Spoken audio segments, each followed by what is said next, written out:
안녕하세요. 그린나래 TV 그린나래 산부인과 원장 박영신입니다. 오늘은 자궁경부암에 대해서 알아보도록 하겠습니다.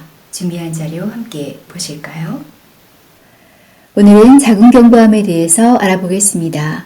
자궁경부암은 자궁경부에서 생기는 암이 되겠습니다.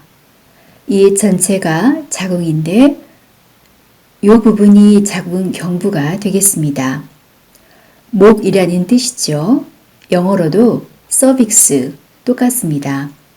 자궁 안쪽 벽을 라이닝하는 조직을 자궁 내막이라고 합니다.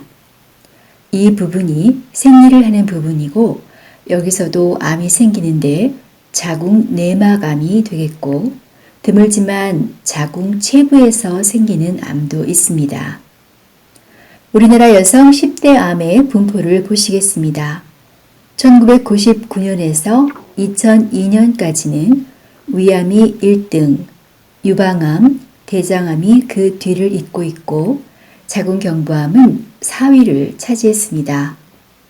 2018년에는 유방암이 1등, 갑상선암이 2위를 차지하고 있고 자궁경부암은 8위로 과거에 비해서 많이 줄어든 것을 볼 수 있습니다. 자궁경부암의 증상은 출혈이 가장 흔합니다. 특히 성관계 후 출혈이 있거나 분비물이 안 좋은 증상으로 내원하시기도 합니다. 좀 더 진행이 되면 다른 말기암처럼 식욕 저하, 체중 감소, 피곤함, 골반통, 요통, 다리 통증이나 부종 등이 있겠습니다. 자궁경부암의 원인이 바이러스라는 것은 아마 대부분 알고 있을 겁니다.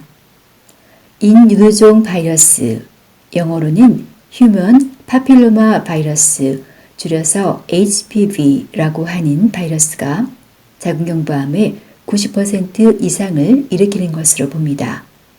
그 외에 흡연, 에이즈 감염, 피임약, 다산이 위험 인자가 되겠습니다. 이분이 HPV가 경부암을 일으킨다는 것을 밝힌 독일의 생물학자이십니다. 웨음부 사마귀에서 HPV 6번 DNA를 추출했고 1983년 자궁경부암에서 16번 바이러스 DNA를 추출했고 다음에 18번 바이러스를 발견했습니다. 그 업적으로 2008년 노벨 생리의학상을 받으셨습니다. HPV는 여성에서 성접촉으로 전염되는 가장 흔한 감염입니다. 감염의 90%가 별 증상을 일으키지 않고 2년 이내에 없어집니다.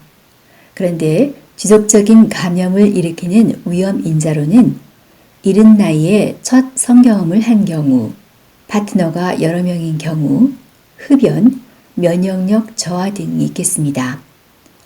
파트너가 여러 명인 남자와 관계를 하는 여자, 파트너가 여러 명인 여자가 감염률이 높습니다. 성접촉 외에 다른 루트로 감염되는 것이 가능은 하지만 매우 드물겠습니다. 사마귀 바이러스 같은 경우 변기 커버 등을 통한 감염도 가능할 것으로 봅니다. HPV 감염은 임신 시 모태로부터 태아에게 전해질 수 있습니다. 콘돔 사용이 외음부 HPV 감염 위험을 낮출 수 있지만 콘돔으로 커버되지 않은 부위에 접촉하여 전염이 될 수 있습니다.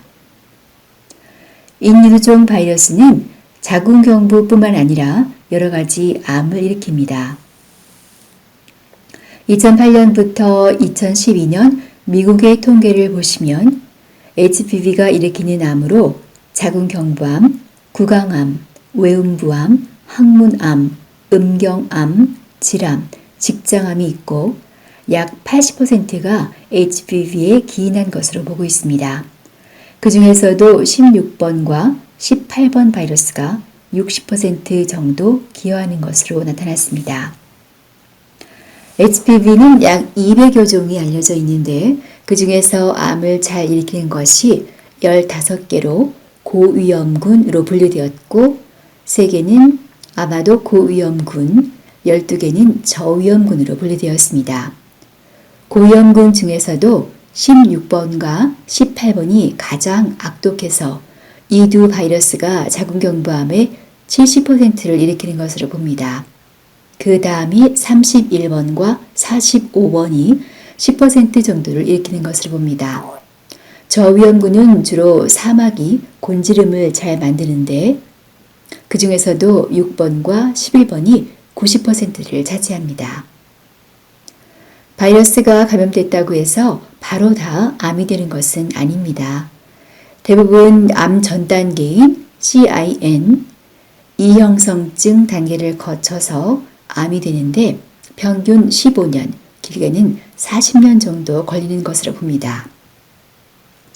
이형성증 1단계는 2년 이내에 90%가 없어지고 2단계는 50%가 2년 이내에 사라집니다.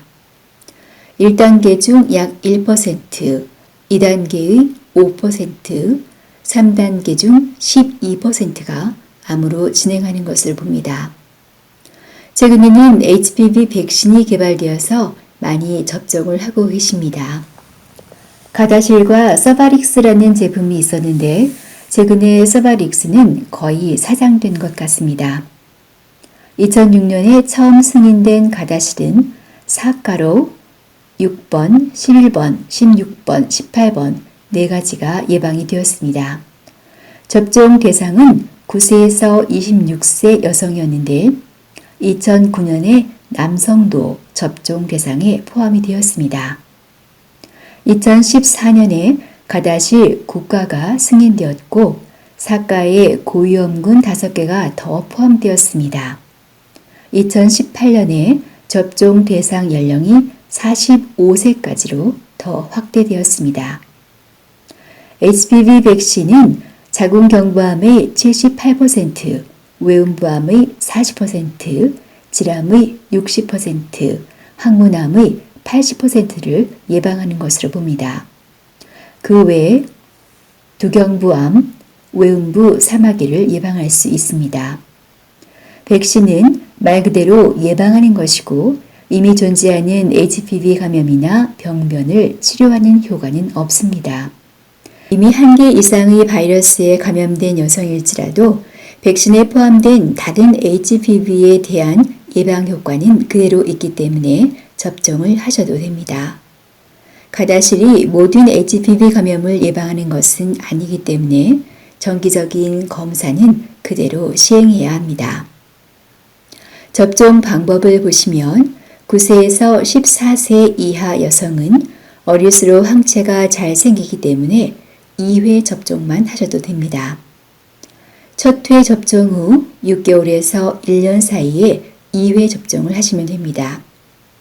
최근에 우리나라에서는 만 12세, 13세 여아들에게 무료 접종을 시행하고 있는데 가다실 국가는 아니고 가다실 사가입니다. 15세 이상 여성은 3회 접종을 해야 합니다. 첫 회 접종 후 2개월 후 2회 접종을 하고 그 후 4개월 후 3회 접종을 합니다. 2회 접종이 스케줄보다 좀 늦어졌더라도 그 후 4개월 후 3회 접종을 해서 1년 이내에 3회 접종을 다 마치시면 됩니다. 가다실 접종 대상이 45세까지 확대되기는 했지만 되도록 어릴 때 적어도 성접촉 전에 맞는 것이 좋겠습니다. 이후 추가 접종은 더 필요하지 않습니다. HPV 백신을 맞으면 안 되는 경우는 가다실 제조 과정에서 이스트가 사용되기 때문에 이스트에 과민 반응이 있는 환자는 맞으면 안 됩니다.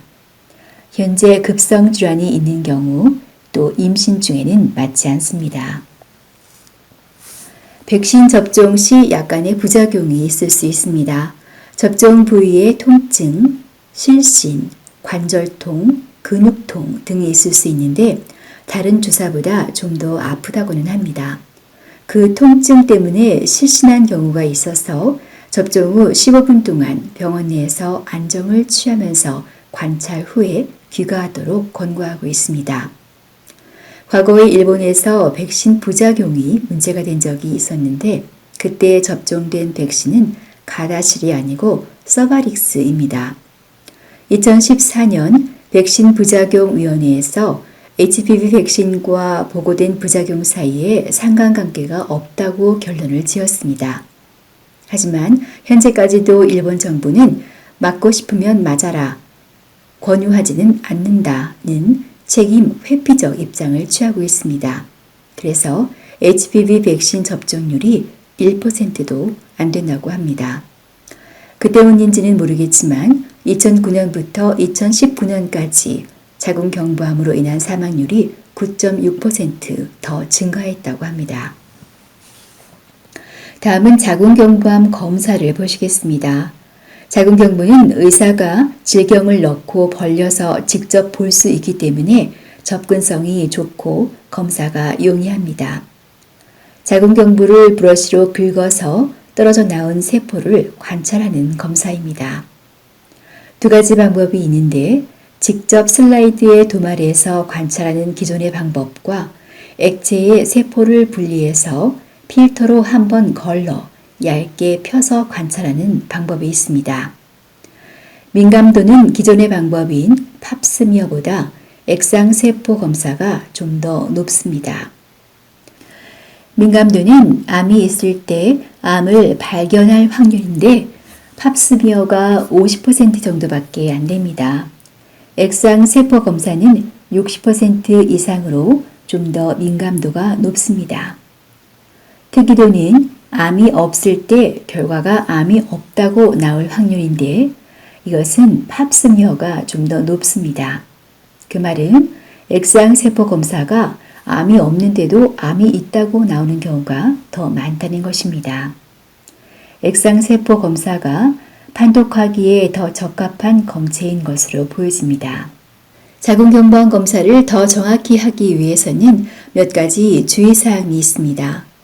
생리 중에는 하지 않는 것이 좋고 생리 끝나고 적어도 5일 후에 검사하는 것이 좋겠습니다. 검사 2, 3일 전부터는 탐폰, 질크림, 젤, 윤활제, 질정 등은 사용하지 마시고 성관계를 자제하고 과도한 질 세정도 하지 않는 것이 좋겠습니다. 인유두종 바이러스 검사도 가능합니다.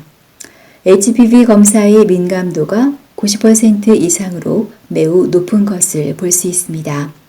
바이러스가 양성으로 나오면 이형성증 1, 2단계가 97%에서 존재한다는 것입니다. 자궁경부암 검사와 같이 하기도 하고 추후에 추가적으로 시행하기도 합니다. 보통은 자궁경부암에서 저등급 세포 이상으로 나오면 바이러스 검사를 시행하고 바이러스가 나오면 추가로 조직 검사를 하고 바이러스가 없으면 정상으로 보고 원래 스케줄대로 정기 검진을 하게 됩니다. HPV 검사를 해보면 전에 있었던 바이러스는 없어지고 새로운 바이러스가 나타나는 경우가 흔히 있습니다. 이것이 새롭게 감염된 것인지 아니면 예전 감염이 다시 활성화된 것인지는 알 수 없습니다. 면역 시스템에 의해 억제되어서 전에는 검출되지 않던 바이러스가 면역 시스템이 변화되면서 재활성화되어 검출되는 것이 가능합니다. 자궁경부암 검사 스케줄을 보시겠습니다. 성경험이 없는 경우 HPV 감염의 가능성이 없기 때문에 검사가 필요하지 않습니다. 20세 이하의 나이에는 성경험이 있어도 검사가 필요 없습니다. 20세부터 60세까지는 이전 검사가 정상이면 3년이나 2년에 한 번씩 검사를 하라고 되어 있습니다. 우리나라는 만 20세 이상 여성들은 국가에서 2년에 한 번씩 무료로 검사를 받을 수 있도록 해주고 있습니다. 65세 이상이시면서 이전 검사가 다 정상이고 바이러스도 없다면 더 이상 검사를 하지 않아도 됩니다. 자궁을 적출하신 경우 대부분 자궁경부도 같이 제거하는데 이런 경우는 검사가 필요 없겠고 드물게 자궁경부를 남겨놓는 경우에는 계속 검사를 해야 합니다. HPV 백신을 맞았더라도 검사는 그대로 해야 합니다. 이전 검사가 음성인 경우 정기적으로 검사하시면 되는데 이상이 있는 경우는 더 자주 검사를 해야 합니다. 바이러스도 없고 자궁경부암 검사도 음성으로 나온 경우 2, 3년에 한 번씩 검사를 하시면 됩니다. 바이러스가 양성으로 나온 경우 6개월이나 1년에 한 번씩 검사를 해야 합니다. 아스커스는 가장 낮은 단계의 세포 이상인데 우리나라 말로는 보통 비정형 평평상피세포가 관찰된다고 나옵니다. 그런 경우 바이러스 검사를 추가적으로 하는데 음성이면 정상으로 보고 원래대로 정기검진을 하시면 되고 바이러스가 양성이 나오면 바로 조직검사를 해야 합니다. 바이러스 검사를 시행하지 못한 경우 6개월 후 다시 암검사를 할 수도 있습니다. 로실은 좀 더 높은 단계의 세포 이상인데 이 경우는 바이러스가 없어도 좀 더 자주 검사를 해야 하고 바이러스 검사를 안 하거나 바이러스가 양성인 경우 바로 조직검사를 해야 합니다. 기타 고등도의 세포 이상이 나온 경우는 바로 조직검사를 해야 합니다. 서비코그래피, 자궁경부 확대 촬영술이라고 해서 자궁경부를 확대 촬영해서 이상 소견이 있는지 보는 검사입니다.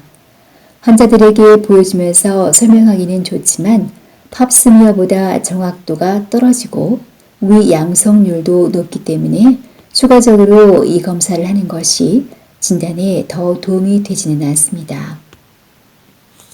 자궁경부암 검사 결과를 보시면 반응성 세포 변화와 염증 소견이라는 것이 가장 많이 나옵니다. 이것은 말 그대로 염증이 좀 있다는 얘기로 암세포가 보이거나 하는 것은 아니기 때문에 걱정하실 것은 없습니다. 분비물이 안 좋거나 가렵거나 한 증상이 있으면 추가적으로 균 검사를 해서 치료하시면 되겠습니다. 환자 케이스를 한 개 보시겠습니다. 65세 여자 환자로 검진을 하러 오셨습니다. 시진상 자궁경부가 접촉 출혈이 심하고 안 좋아 보여서 액상세포 검사와 HPV 검사를 같이 시행했습니다. 그 결과 액상세포 검사에서는 아스커스 이상세포가 보인다고 나왔고 HPV 검사에서는 16번 고연분이 나왔습니다. 그래서 조직검사를 시행했습니다. 조직검사는 조직을 몇 군데에서 눈곱만큼 떼서 좀 더 자세히 보는 검사입니다. 검사 결과 이형성증 2단계로 나와서 큰 병원으로 의뢰서를 써서 보내드렸습니다. 몇 달 후에 이분이 오셨는데 자궁경부암 2기로 수술과 항암치료, 방사선 치료까지 했다고 하셨습니다. 조직검사 결과가 너무 낮게 나온 것입니다. 확실히 16번 바이러스가 악질인 것을 알 수 있습니다. 치료는 이형성증 1단계 정도는 치료 없이 추후 검진을 할 수 있습니다. 2단계 이상은 냉동치료, 전기소작술, 원추 절제술 등을 할 수 있습니다. 상피내암 혹은 영기암이라는 말을 들어본 적이 있으실 텐데요. 이형성증 3단계와 암의 중간 단계 정도로 생각하시면 됩니다. 그런 경우는 원추 절제술을 할 수도 있고 자궁 적출술을 할 수도 있습니다. 암으로 진단된 경우는 자궁 적출술을 해야 합니다. 자궁경부암에 도움이 되는 영양성분을 보시겠습니다. 2012년 2월에 발표됐던 논문으로 비타민 A와 관련된 15개의 논문을 분석한 결과 비타민 A 섭취가 자궁경부암의 위험도를 낮추고 혈중 비타민 A 농도가 높을수록 자궁경부암의 위험도가 낮아지는 것을 볼 수 있었습니다. 또 다른 논문에서는 22개의 논문을 종합해서 여러 가지 비타민과 항산화제의 효과를 분석해 보았는데 비타민 B12, 비타민 C, 비타민 E, 베타카로틴이 자궁경부암 예방 효과가 있는 것으로 나타났습니다. 오늘 영상도 좀 길었는데 끝까지 시청해 주셔서 감사합니다. 다음 시간에는 생리통에 대해서 알아보도록 하겠습니다. 많이 기대해 주시고 시청해 주세요. 감사합니다. 안녕히 계세요.